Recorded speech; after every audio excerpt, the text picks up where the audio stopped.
Hello, welcome to my channel. If you're new around here, my name is Katie. I'm a full-time sketchbook artist. I've just written a book which is available for pre-order that has recently arrived in the post, so I've got that handily placed on my desk. It's all about sketchbooking and I'm very, very proud of it. I can't believe that it's here. I'm going to be showing some sneak peeks and a lot more content from that book in the next few months, but pre-order is in March, so if you haven't pre-ordered already, they massively help to show that there's interest, so I will leave a link down below.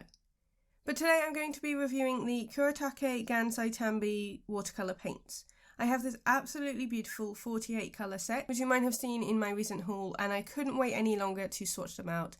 They look so pristine and I didn't want to use them until I've swatched them out and filmed this video because they just look gorgeous and they do look like little candies. I am going to be a little bit sad to dive into them, but obviously that's what art supplies are for, so let's not keep art supplies for best, let's just get using them because you know, that brings us more joy.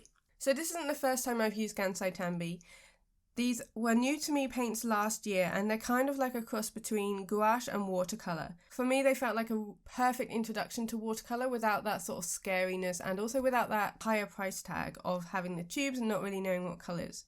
So I have a video on my channel where I tested out the Gansai Tambi Art Nouveau set for the first time. I'll leave a link to that up in the cards. But I have got that right here and it has been sort of modified by me because I went to Japan earlier this year and I added in a few different colours. So I also have a video where I added that and made it more custom for me, so I added this yellow, blue, added in a few more greens. But I really enjoy using these paints, they're really fun for me, they really do loosen me up and I've really enjoyed having this as my introduction to watercolour. Again, if you see my last haul, I feel like 2025 might be my year of going into proper watercolours, but I definitely recommend these if you just want to have a play.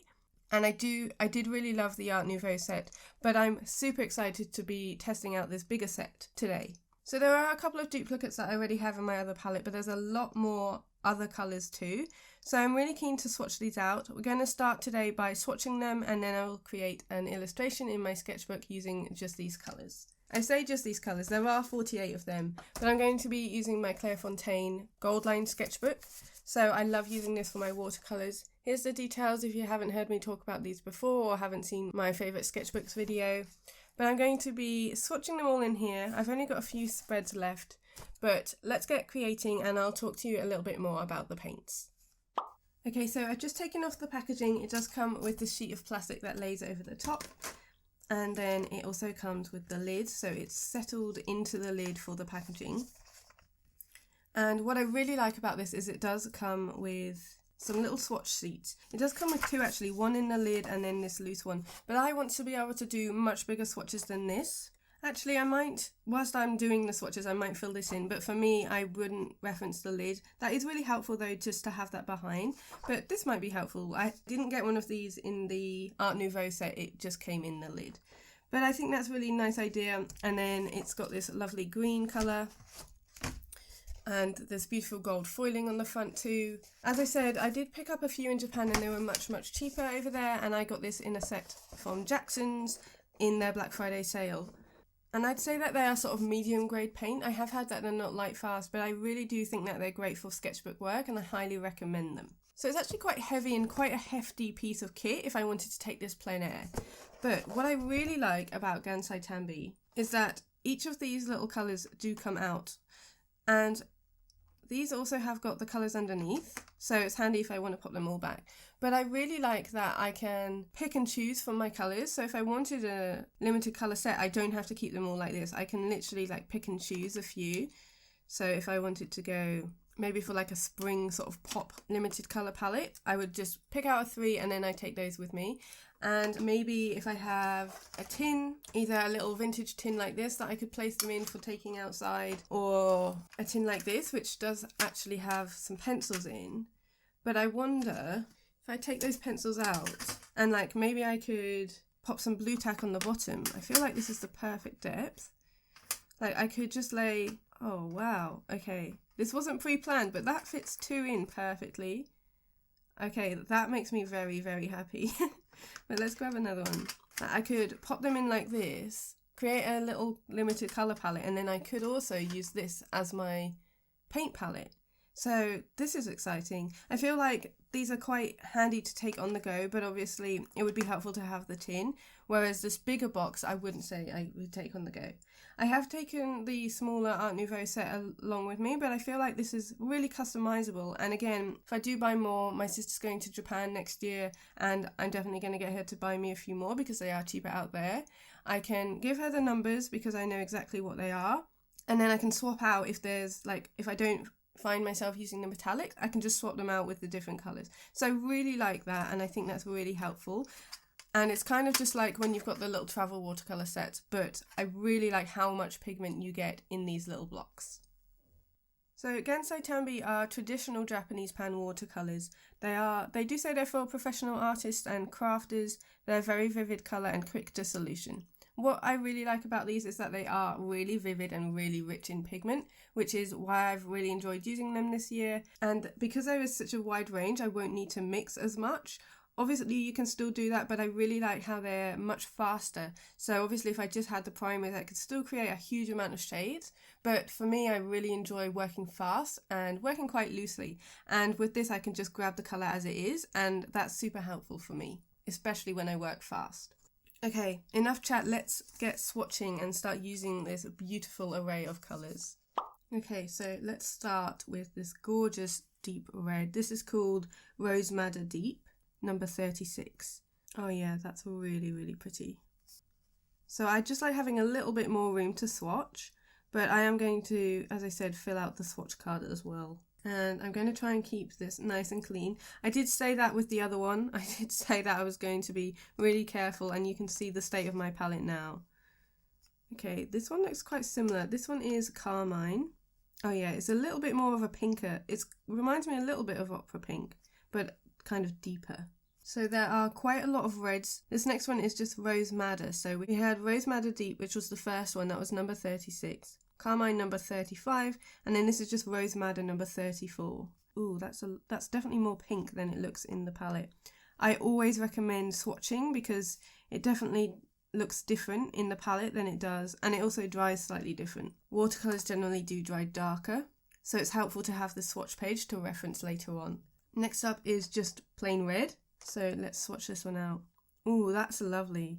That's what I call a classic red. That's really lovely. So the first three looked quite red, but were actually more pink, whereas this one does feel more like a classic red.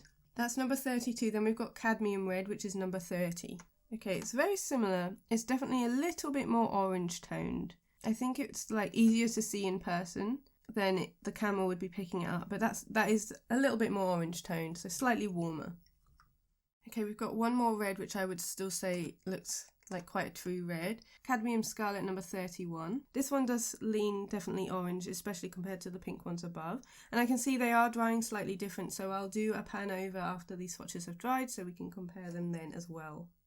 Next up is Cadmium Orange. Okay, so that's interesting. So Cadmium Orange is number 33 and Cadmium Scarlet is number 31. So I can definitely see that there's a big difference there. If you have the set of 100, you would bridge that gap. But that's a lovely orange, that's really bright. And then we've got Cadmium Yellow, number 43. Oh yeah, that is definitely a true yellow. That's lovely. Slightly warm tone, so not too cool. I'll definitely get a lot of use out of that one.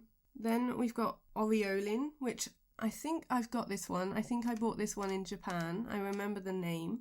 And that's a slightly cooler toned yellow. Almost mustardy, but not quite as deep. That's number 42. Then we've got Lemon Yellow, so I'm expecting a really cool toned yellow here. Oh yeah, that looks super vivid. So I really like those three yellows and then the orange. I think that's really nice to see. And then we've got plenty of greens, which is perfect for me because I'm generally a landscape and nature-based artist, so I was very happy to see this amount of greens. But next up we've got Greenish Yellow, which I know is also in the Art Nouveau set.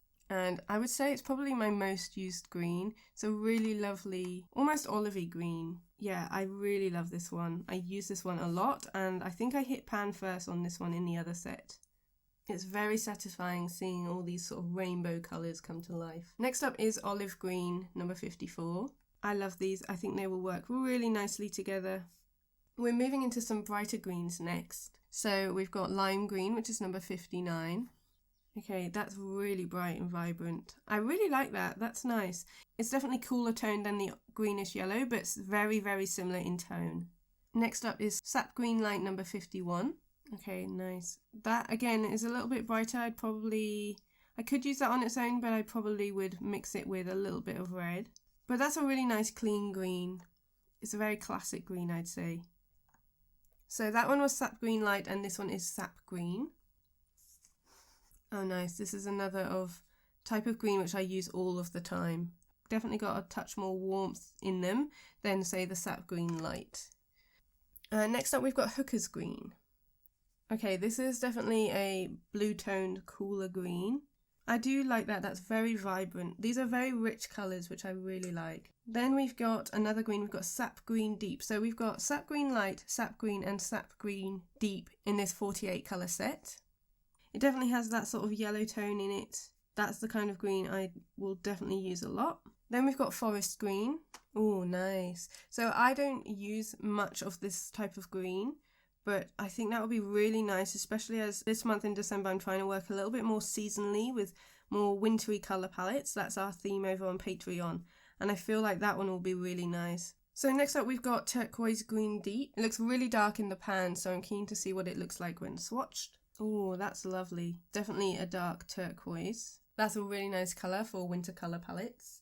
Then we've got Viridian number 55. Oh, nice. That's very different again. That's definitely got blue in it. That's really nice too. Next is Malachite number 50. This looks gorgeous. Turquoise is one of my favourite colours. I don't work with it much, and this is definitely like a soft sort of pale blue toned green. Really lovely colour. And then we move into the blues, so we jump from number 50 to number 69. So I know there's definitely a lot more turquoises and blue tones in the Kuretake colours, just not in this palette. So let's jump into Horizon Blue. Oh, nice. That's really nice. Nice clean blue.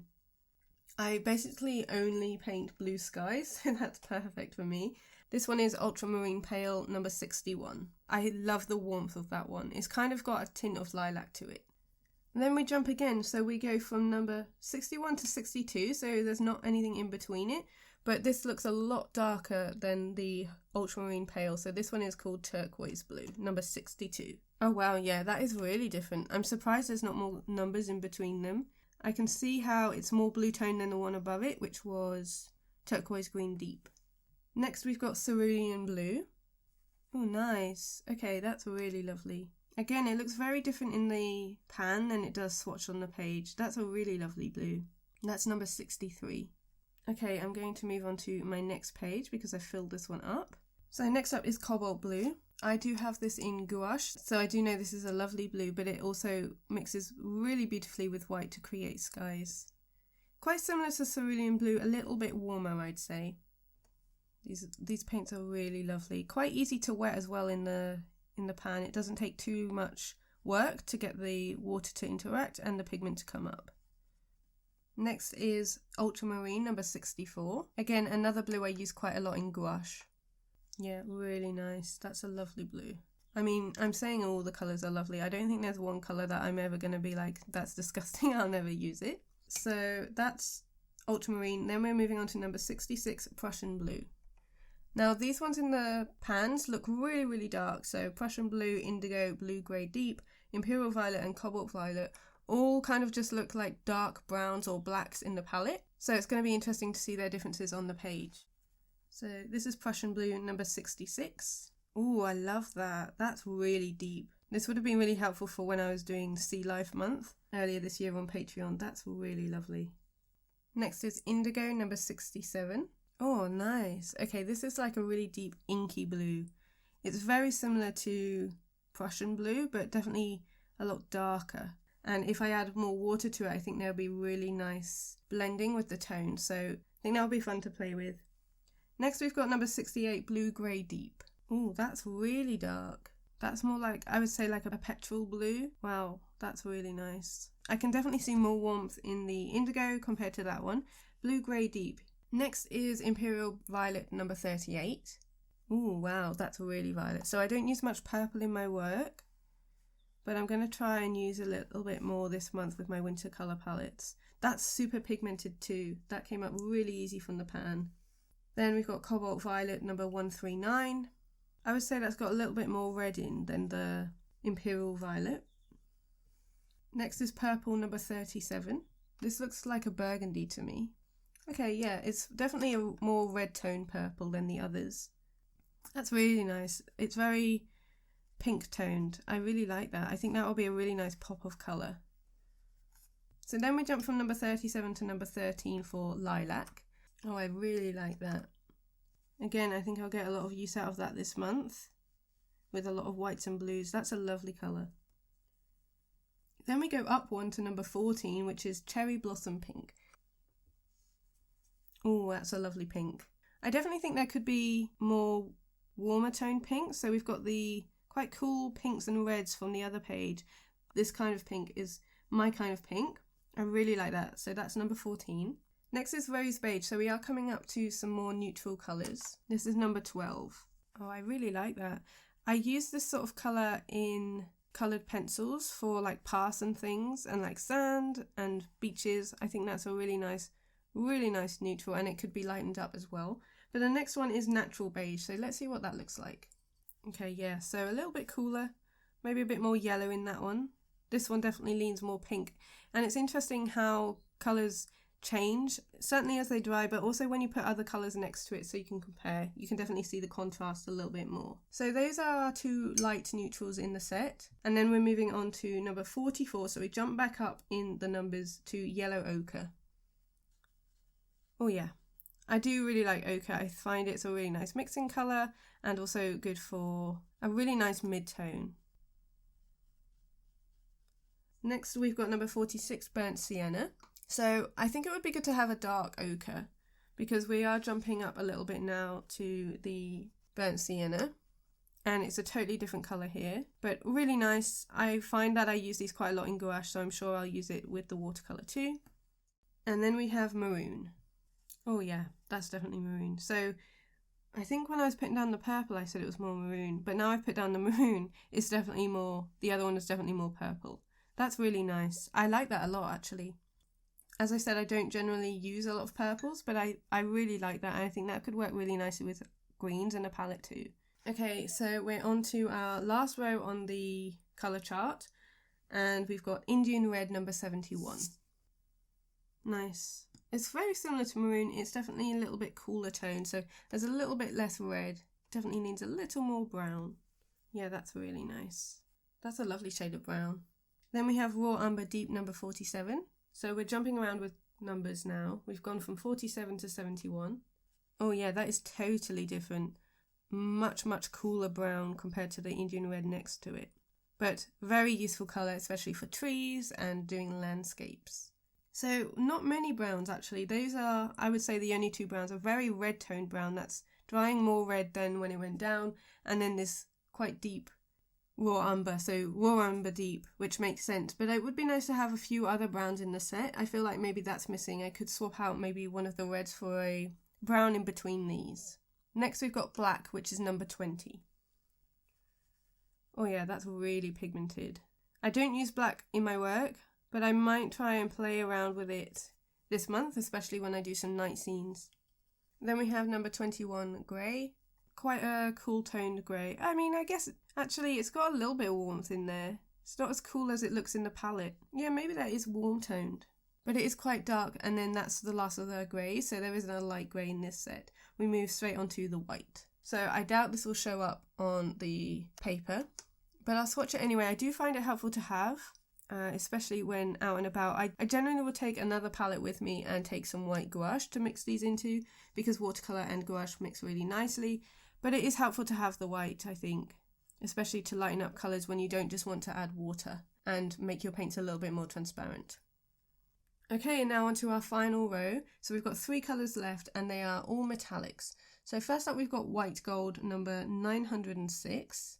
Oh, I can feel a difference when I'm trying to get the paint. It feels very like it's slipping over the surface. Okay, there we go. We'll see how that dries. It's definitely got a shimmer. I wouldn't say it's like sparkly, but it has a shimmer. Then we've got Bluish Gold number 91. This is quite a cool toned gold by the looks of it. My brush is sort of slipping and sliding over the paint. Oh, okay. It's coming out a lot more brown than it looks. Let's see how that dries. And last up we've got just gold. So this is quite a warm toned gold. I wouldn't say, I don't know, I guess I see gold as quite a yellow colour, and I mean these might dry differently, but it definitely looks more yellowy. Certainly the bluish gold looks more yellowy in the palette, and I would say they're quite muted, which is nice to see. Like, there's nothing super garish there. So here are all the colours. I'm going to let them dry. I'm also going to pop some labels underneath, and then I'll come back to you, show you how they look, and then we'll get onto our illustration. Okay, here we go. So here is the final spread of swatches. I love spreads like this. It's a really easy thing to do if you're wanting to be creative and not really sure what to create. Just swatching, A, it's helpful to refer back to, and B, it looks really nice. It's a really lovely colourful spread. So I really love these colours. They are very pigmented and very vibrant. So I'm going to use my palette now to create an illustration on the next page. You also might notice that these swatches here are slightly different to the ones that you saw me swatch because my camera stopped recording, so that was really helpful. So I recorded these again, so they won't quite match up, but the camera was back for these, so they do match. But just in case you noticed the discrepancy there. But yeah, really happy with these colours. I do also have my little colour chart here. I just personally prefer to see them bigger. I think it's easier, but it will be handy to have these when I am grabbing them to create my little go-to palette.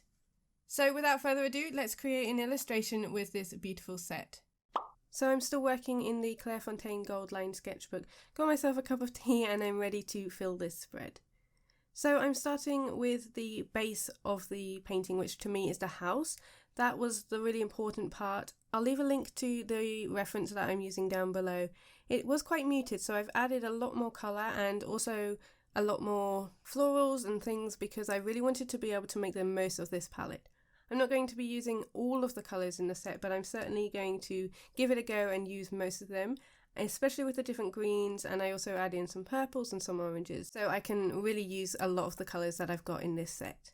So I've got the base of the building now, just a basic shape. I'm going to leave that to dry and just add in around it. Now I've got that main subject, I feel like I can kind of change the reference to how I need it to suit. But having that in the middle means I can work around it without worrying about keeping that really nice and clean sort of building colour with the white. So I did use the white of the page and then the grey mixed with the sort of beige colour to create that soft shadow on the left hand side. And now I'm mixing a whole heap of greens for the bushes behind it. I'm also using some brown, so instead of using the reds, I'm using the brown to create some more sort of neutral greens, and using the really brighter colours for the lawn, just to try and distinguish it from the bushes in the background. And I'm really trying to use a lot of water here, so you can see my brush is very, very wet, and I'm trying to get some of those softer blending methods that I can do with watercolour, that I don't necessarily use very often in my work. So now I'm adding in some of the sort of mountains in the background, and to push them back and distinguish them from the foreground, I'm using more blue toned greens. So this is quite different for me. I'm very used to using my olive and yellow toned greens. So it's really nice to play with some of these blues and the turquoises, and I really love the effect. Not only do I think the colours work really well, but I also think it pushes it back into the distance really nicely. I really love seeing these blend together. You can see how it's moving on the page. It's pulling a little bit at the spine, but that's okay. I do wipe that off a little bit. But I really love the pigments and I really love how it dries as well. So you can see how easily these blend, and I am mixing in some of the other greens, some of the brighter ones that I don't often use, and I'm trying to be really smushy with my brush. So trying to use the water and trying to just really soften it out. Whereas here, I'm trying to use the tip of the brush to create that really sharp line of the little building there. And that worked really nicely, so I'm using a round brush.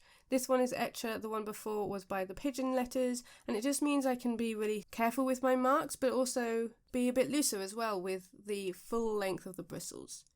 So here I am being a bit more defined with the flowers. I've used the red and I'm coming in with the green, and then in the foreground I'm using the yellows, oranges and reds to create the flower bed towards the front of the picture. And I'm using a few of the oranges. There are quite a lot of reds in this set. I'm not sure how many I'll use. I'll probably use them more as mixing colours because although they are slightly different, I just don't use the reds that often. So those are maybe the ones that I'd swap out, but I do think that they will be helpful if I am mixing with them. They're obviously a primary colour, so I do think it's really useful to have in the palette. I just don't think I need that many. So I've put down the colour and I'm just going around it with the greens. Now I could wait for this to dry. Some of it has dried a little bit, but I also like the softness and the feathering effect. So I'm really trying to embrace that with this painting because, as I said, watercolour isn't something I use all of the time, but I'm really loving it recently and I really enjoy being able to use that water, especially because this sketchbook can take it, and really just have that softness and the blending and kind of let it do its own thing. So it's a little bit of a surprise with these on how it will turn out, because sometimes something might blend with something I wasn't expecting and I just sort of roll with it rather than fight it. And I think that's my secret when I'm working with watercolours, is to allow these blending things to happen. So you'll see here where I put down a bit too much of a blob of this burgundy, but I just roll with it and I don't dislike it. It is because I didn't wait for it to dry underneath, so it is feathering quite a lot and the water is really moving it for me. But I like that. I think that was a really happy accident. I didn't expect to use that much sort of pink down there, but that's definitely an area where I added a lot of colour because the original path was very grey and I wanted to make it more pinky peach toned. And then here I'm adding in some purple just for another flower bush which I'm making up. It's not on the reference, but I really wanted to use some of the purples in the palette.